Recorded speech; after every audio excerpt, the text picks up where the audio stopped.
We're going to talk about how to create a sales flywheel in your business so you can grow and scale. I'm using all the tools that I use right now in my business, and I'm going to share exactly the step-by-step process that I wish I would have had 20 years ago when I first started a business. We're going to talk about sales, and the most important thing is to understand who your ideal customer is. Now, this document is how to build a brand. I got this from a SaaS technology company, a friend of mine who lives in Truckee, California, actually. We were chatting one day and he's like, hey, have you ever actually defined exactly what you're gonna say to your customers? And he shared with me his example of this. And that's an interesting idea about entrepreneurs. When you get the right entrepreneurs to be in your circle and to be peers to you, they will share their secret sauce, the things that have helped make them successful. And that's what I'm doing today is I'm sharing with you a framework that you can use inside your sales team that I wish I would have had 20 years ago to grow and scale, and we use it today. So this is what's important.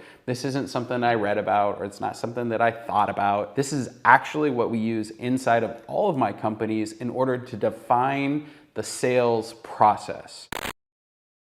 Sales is a function of marketing, but see, what you want to do is marketing is your message and sales is the conduit which you describe your message. So really important, they are playing together, meaning they have to be in the same room and they have to share a common message. Think of it like marketing is the bait. If you're out there fishing on a boat, it's the stuff that gets the fish to bite, but sales is the process of reeling the in, getting the net, pulling the fish out, putting it in the boat, then slicing it up, and then serving it. Marketing helps bring the customers, and sales helps deliver the customers as actual revenue opportunities for the business. So I'm starting with building a marketing framework because it's really important you start with a unified message, meaning you don't want your sales team saying something different than your marketing team.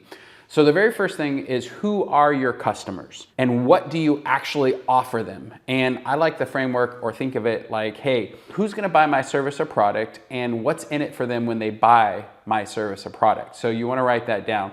Then ideal customers, where are you going in the revenue mark? Are these small businesses that you're serving? Are these consumers that you're serving? What's your core offering? Meaning a lot of businesses get confused about what their one offer is. They're like, oh, I can do this other thing, or I could do this other thing, because they're chasing money and they're chasing profits versus being true to what their vision is for their business. So it's really important that you define your core offering. A way to explain this is, I do this for this audience or this group of people so they can have this benefit. Our solutions, how is our mousetrap just a little bit better than our competitors or what's already out there in the marketplace? Then you're gonna go to the mission. What do you guys solve for? Who are you actually serving, and what does the world look like for them when they actually become customers? A little about us page, a little our values, why these values matter to the employees and the team and the customers. And then what are our differentiators? This is a tip, actually. I learned this as a real estate agent, funny enough. On the left-hand side of a document, you have all the things that are uniquely you. Like, for instance, I've been in the virtual assistant services business for 17 years. None of my competitors have.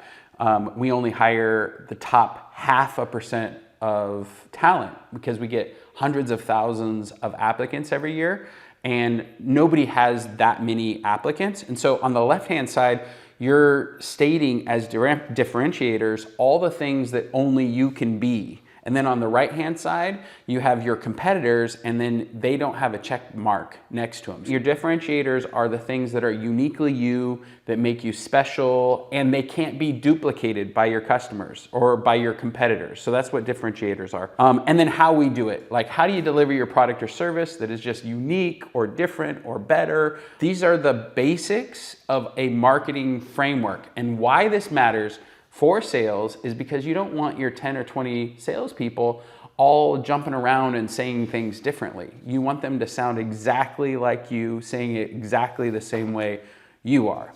Okay, next, we're gonna go into building a sales framework. And I explain this as just simply, I want my customers to feel and look like they came into the same process, no matter who on the team they helped. So building a framework a lot of people use scripts. A lot of people are like, here's what I want you to say on the phone, or here's what I want you to present when they're on a Zoom call or a Teams call. I prefer frameworks, which is a process-based understanding of, hey, this is step 1, this is step 2, this is step 3. And so I've got this checklist that I'm gonna throw up on the screen for you. And it's a bunch of questions to ask you when you served your last client or the last 10 clients, what was the process that you went through to serve them? And see, what we're doing in the sales process right now, and again, this is how to build a sales flywheel, and a flywheel has a centrifugal force. And I don't know if you've ever been on a merry-go-round. When you're out, you put your hands out like this, and then as you bring them in, it goes faster.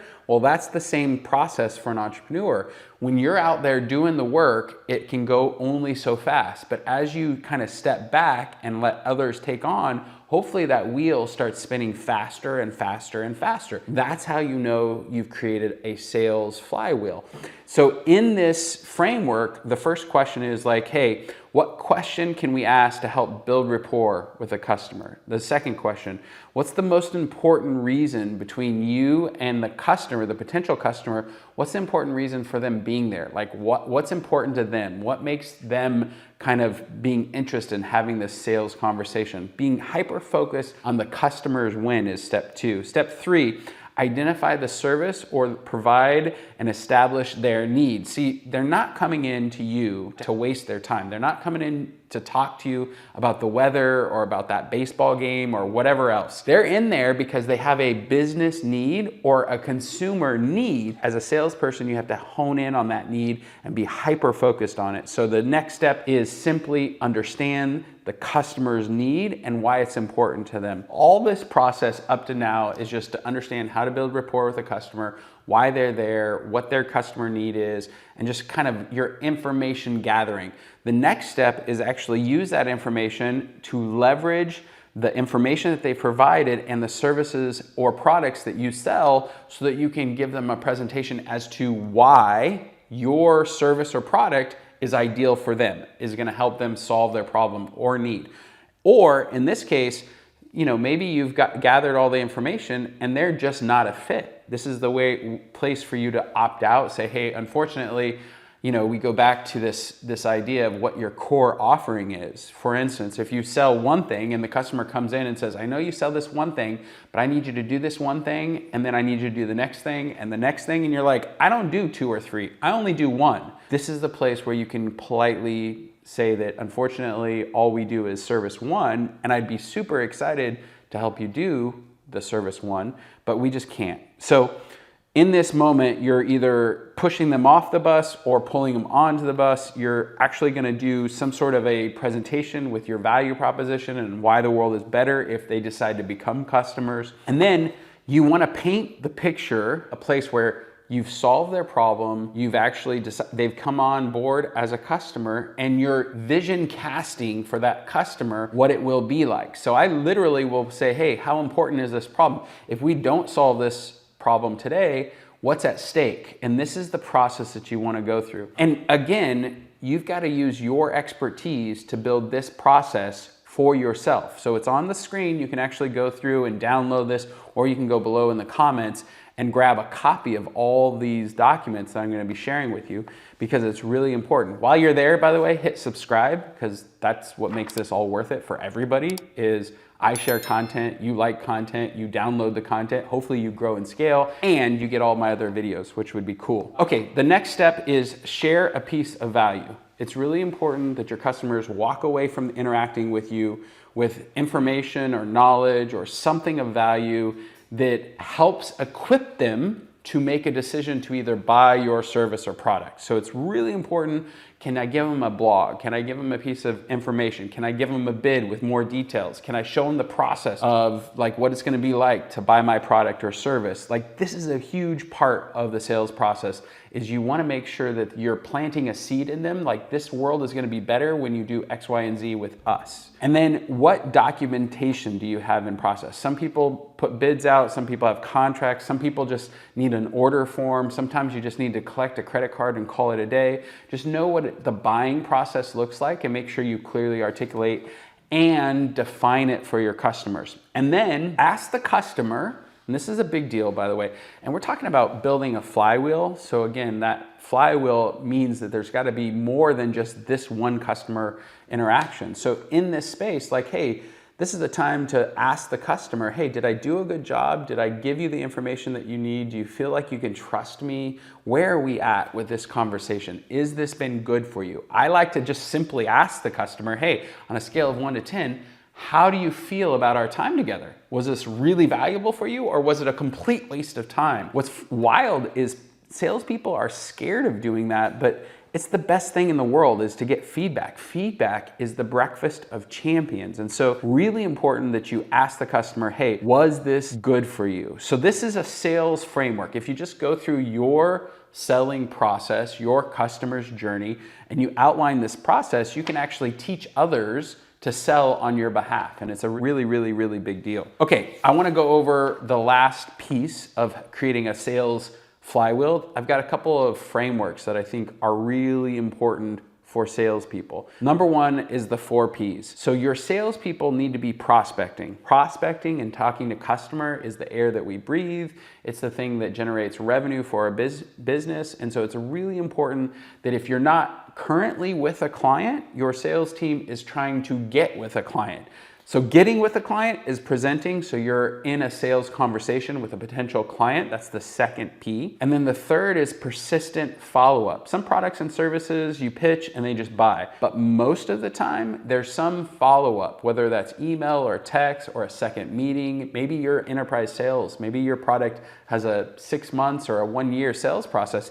That means persistent follow-up is a really big deal. And then potential referrals. Again, I go back to the feedback is the breakfast of champions. So if somebody says, this has been a 10, Daniel, we've had a really good time, this has been a great conversation, you answered all my questions, and I can't thank you enough, I'm like, that's great. I'm super glad that I got a 10 out of 10. That's amazing. By the way, who else do you know? Who else also needs this product or service? Who else might have the same problems that you have? You'll be surprised how many people, when they have a great experience with you as a salesperson, will actually give you referrals just because they had a great experience. There's also this process of reciprocity that's very human. So if you provide value to somebody and you give them a good sales process and you help them evaluate what their best next steps might be, this is an area for you to shine and then ask for a referral. Now the mistake here, a lot of people will ask for a referral no matter what. You have to get the feedback first. You have to ask, was this valuable for you? And they have to have a positive response before you can actually ask for a referral. Because if you don't, you're breaching the laws of reciprocity that are very human, that we all know. You need to give before you ask or you get, and that is just a rule that you must follow. Those are the 4 Ps, super important when you're building a sales team and creating a sales flywheel. The 3 R's are referrals, recommendations, and reviews. Referrals, we've talked about that. Potential referrals, it's the #1 lead source for most businesses. Most businesses out there are built on referrals because you're taking care of your customers and you're doing a good job with your product or service. By default, give your number to other people and tell other people about how well you've done at serving their problem or delivering a great product. So that's a really big deal. Get the referrals. The next is recommendations. Everything is online. Everything is review based, which means when somebody says, hey, Daniel, this has been great for me, I'll actually just ask, would you mind providing a recommendation, a online video recommendation saying how much you enjoyed even the sales conversation and or buying my product or service. So if I have a happy customer and they are super ecstatic, that's a period for the entrepreneur to take advantage of that moment, that momentum that is built because you've solved a problem for the customer, and that's when you want to record a video. So a recommendation is a video that the customer actually produces saying that you solved their problem with your product or service. Really big deal if you can nail that at the appropriate time. Again, It needs to be in the euphoric moment of purchase. This is a big deal. Or the euphoric moment of more purchase, meaning let's say the person bought 5 or 10 widgets from you and then they came back and bought 5 or 10 more. That's the moment to ask. And so it's really important that you're doing it in a moment of euphoria for your customers. Okay, third, reviews. Nobody ever buys a product or service without checking the online reviews. So Google, social media, your own website,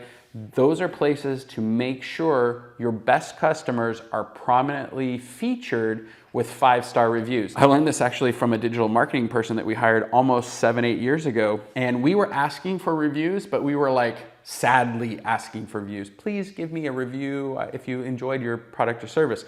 He was like, no, that's not how you do it, Daniel. You start the sentence saying, hey, if you've enjoyed working with us, please give us a 5-star review, and here's the link. And so it was a massive game changers. We're actually the highest rated virtual assistant company by third parties and by our customers' own reviews. So it's a really big deal to plant that seed of getting reviews, recommendations, and referrals. That will help drive revenue. So we've put all this stuff together, and I want to provide the last piece of value, and it's a really big deal because we have something called the Sales Toolbox. And what that means is actually it's just a Google Drive, so it's nothing crazy, but it's a Google Drive to provide value internally to our own salespeople.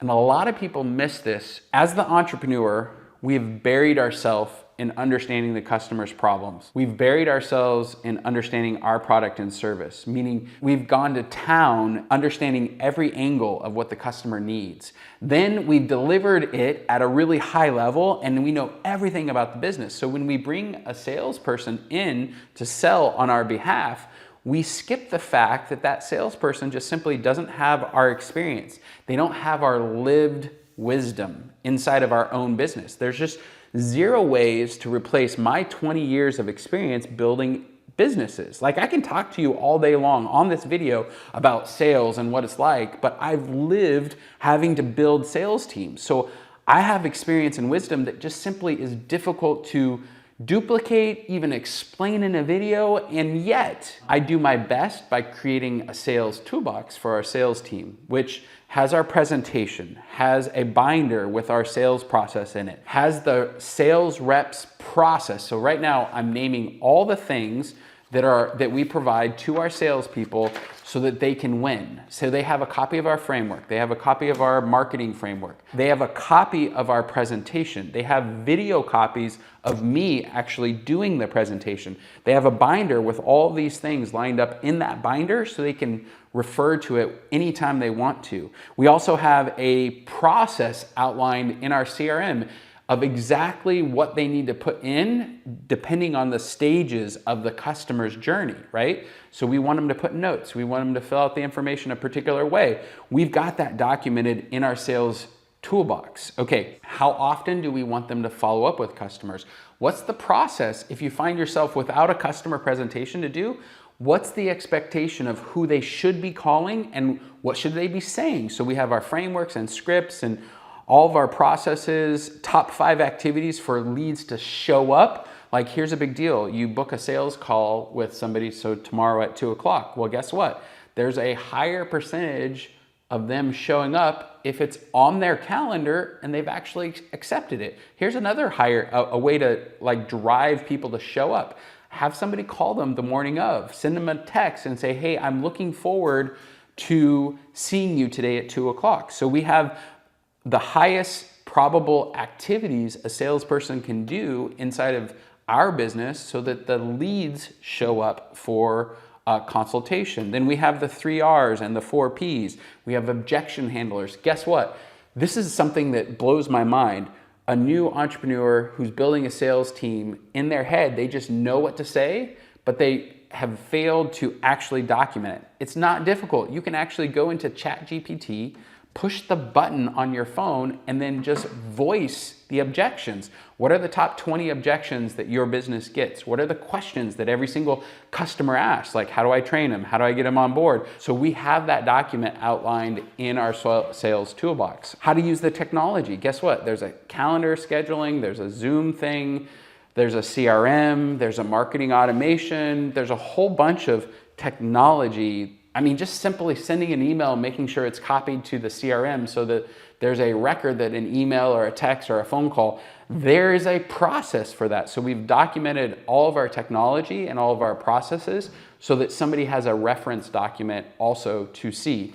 Then we've documented our sales process, meaning our customers come to us in all different shapes and sizes. From a brand new company that's making $250,000 to a $1 billion company that's growing millions of dollars of revenue every quarter. So we've staged our customers in their appropriate revenue stages, and we've documented that inside of our sales toolbox so that everybody knows who our customers are and what stage of their revenue journey they're at. So we can effectively communicate with a huge multinational corporation that has offices around the globe to a local painter who's a franchisee. We want to be able to have conversations with our customers that are appropriate to our customers. So you have to document this stuff. Here's one that most people miss too. We have our blog inventory in a spreadsheet. Because we've been in business for 20 plus years, we've got a ton of content. Well, guess what? There's a spreadsheet with all the inventory of different content that we've put out, whether we put it out in an email or a blog post or a social media post. So we have that inventory so that our sales team can access it quickly and be able to send that information to a customer. But here's the thing, all of this is all provided in a 2-week training and then a 90-day onboarding for a new sales team. And then at the bottom, we have the sales team member actually sign it saying they received all of this information. So the last piece of this, and I want to make sure that I'm clear, the sales toolbox is actually a framework for onboarding. It's a framework for documenting your sales process, and it's a framework for making sure that your sales team can sell exactly the way you want your customers served. And so all of these things wrapped up into a bow will actually achieve a revenue growth for your company.